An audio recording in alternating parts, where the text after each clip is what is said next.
click on the empty cell below the numbers and type equal to average, open parenthesis and select the range, close the parenthesis and press enter on your keyboard to calculate the average. In the next method, you can click on the empty cell and here in the formula bar, click on the summation drop down and select the option average to auto insert average formula and press enter. So this is second method.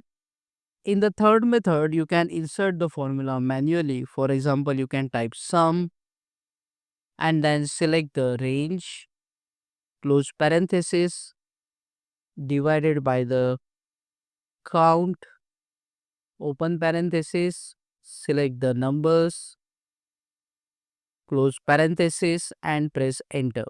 You can also select the numbers and can directly see the average here at the bottom.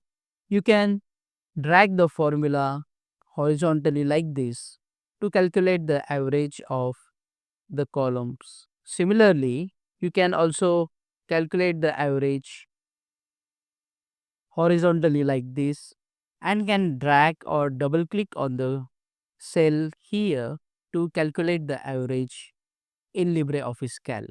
Click on that like button, comment below and let me know if this video solved your problem. And don't forget to check out these useful videos if you want to learn more about LibreOffice Calc quickly. See you again in the next one.